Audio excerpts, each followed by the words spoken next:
The world's largest amphibious invasion isn't just a fantasy for China's leaders, it is a nightmare written in real numbers. Crossing 130 kilometers of storm-tossed sea, China would need to land 1 million troops on just 14 defended beaches, every meter fortified for 75 years. Most analysts say it would be a bloodbath, not a victory. But what makes Taiwan so unbreakable, and what would actually happen if Beijing tried? Every invasion plan begins with arithmetic. The Taiwan Strait is 130 kilometers wide at its shortest point, a stretch of water infamous for unpredictable currents and typhoons that can last from May to October. For any landing to succeed, military planners estimate they would need at least 2 weeks of calm seas, something nature rarely provides. On the far side, only 14 beaches on Taiwan's western shore are even remotely suitable for large-scale landings. Each has been mapped, mined, and fortified for generations. The real puzzle is not just the distance, it is the sheer scale of what has to cross. To seize and hold ground, China would need to move up to 1 million troops, along with their vehicles, weapons, and supplies. But the People's Liberation Army Navy operates only about 400 amphibious assault vehicles and a few dozen purpose-built landing ships, enough to carry a tiny fraction of the necessary force in a single wave. Even if every military vessel is packed to capacity, the numbers fall staggeringly short. That is where civilian ships come in. Chinese planners have rehearsed commandeering ferries, cargo ships, and even fishing boats to make up the difference. In theory, these vessels could boost the invasion fleet to 1,000 or more transports. In reality, most are designed for peacetime commerce, not war. They have no armor, no defensive systems, and no training to operate under fire.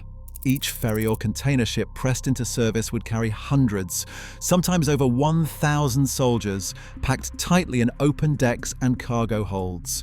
Simple math exposes the risk.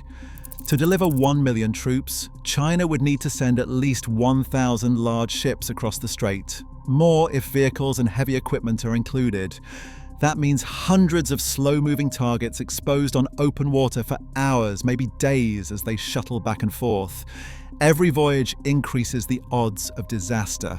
The arithmetic does not just reveal a shortage of ships, it highlights a vulnerability that no amount of planning can hide. A single missile strike could send 1,000 soldiers and an entire ship to the bottom in seconds. Before any beach is reached, every vessel must first survive the gauntlet waiting offshore. On June 6, 1944, Allied forces crossed 50 kilometers of the English Channel and faced 50,000 German defenders at Normandy. The world remembers D-Day as the largest amphibious assault in history, but even that operation pales compared to what an invasion of Taiwan would demand.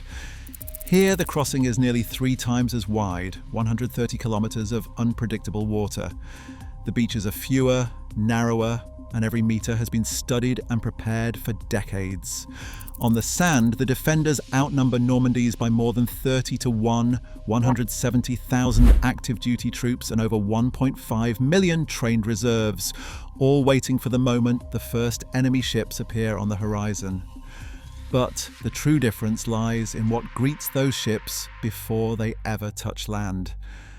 Taiwan's coastal defenses form a layered kill zone unlike anything seen on D-Day. More than 500 Hsiung Feng anti-ship missiles, each with a range of up to 150 kilometers, are hidden in mountains and bunkers, ready to launch at any vessel that enters the strait. Some are mounted on mobile launchers, constantly shifting positions to avoid detection. Each missile, costing about $1 million, carries enough explosive power to break the spine of a transport ship and send 1,000 soldiers and their equipment to the bottom in seconds. American-made Harpoon missiles acquired in recent years add to this arsenal, further expanding the threat envelope. Even if a ship survives the missile barrage, the approach to shore is no safer. Thousands of sea mines, some smart, some old-fashioned, wait in the shallows, laid in patterns designed to funnel landing craft into narrow corridors. Concrete obstacles, tank traps, and steel hedgehogs line every viable beach, forcing invaders into pre-aimed kill zones.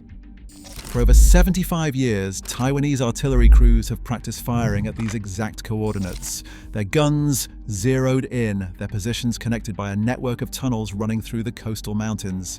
Every gunner, every missile crew, every infantry squad along the shore knows their task is simple: stop the landing at all costs.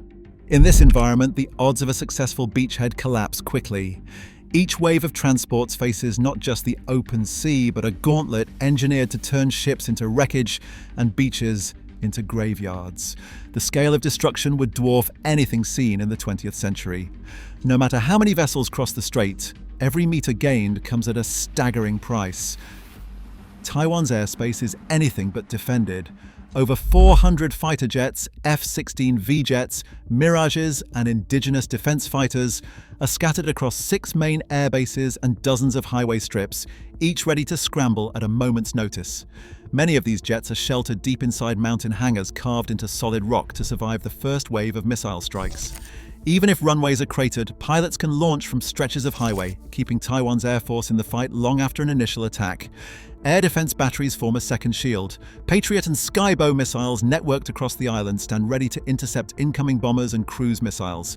Their radars sweep the strait for any sign of movement, guided by a constant stream of intelligence from satellites and early warning aircraft. American and Japanese analysts pore over satellite images, tracking every troop movement and ship concentration along China's coast. Weeks before any invasion, the signs would be impossible to hide.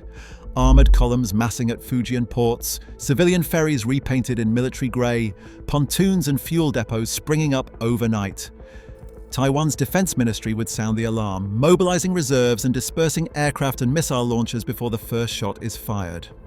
The response clock ticks fast. The United States maintains 50,000 troops in Japan, with the 7th Fleet headquartered just 1,800 kilometers from Taiwan. F-22 and F-35 fighters can reach the island within 24 hours. Carrier strike groups follow in 3 to 5 days. Beneath the waves, American attack submarines prowl the Western Pacific, about 50 in total, each Virginia-class boat armed with 40 Tomahawk cruise missiles. Japan's self-defense force, with 150,000 personnel and bases as close as Yonaguni Island, just 110 kilometers from Taiwan, adds another layer of deterrence. China's anti-submarine warfare remains a weak link, especially in the shallow waters of the strait, where sound bounces unpredictably and silent hunters can lie in wait. For any invasion fleet, the danger comes from above and below, a pincer of Allied pilots and submariners, ready to strike before the first landing craft ever reaches shore. In a handful of factories near Hsiung, TSMC produces over 90% of the world's most advanced semiconductors. If those plants stop, the global tech supply chain collapses. Phones, servers, cars, even China's own assembly lines would stall. Economists warn that the fallout could reach trillions of dollars within months.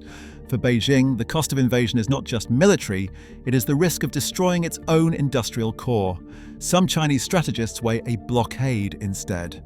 Taiwan relies on the sea for 98% of its energy, and $88 billion in trade crosses the strait each month. Cut those lifelines and Taiwan's economy would suffocate in weeks. But any blockade threatens to pull in the United States Navy and its allies, turning the region's busiest shipping lanes into a battleground. The shockwaves would hit global markets instantly, and China's own exports would be trapped by the same blockade. If the fight reaches Taipei, the stakes rise further. 7 million people live in a maze of high-rises and narrow streets. Urban warfare would erase any numerical advantage. Every block could become a stronghold. Military analysts estimate the attacking force could suffer 50,000 to 100,000 casualties before the city falls, if it falls at all. Above all hangs the threat of nuclear escalation. China now has about 500 nuclear warheads, enough to deter intervention, but not to use without risking catastrophe.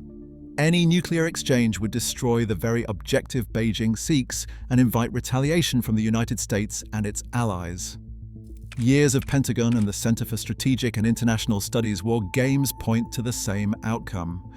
China loses 150 to 200 ships, and the cost is a Pyrrhic victory, an island devastated, a global economy in crisis, and a China left isolated and diminished. Right now, Taiwan's fate shapes the world's most volatile fault line, not just for armies, but for global technology, economies, and alliances. As tensions rise, one miscalculation could upend everything. The real cost of failure isn't military defeat, it's a future none of us can afford. What's your perspective?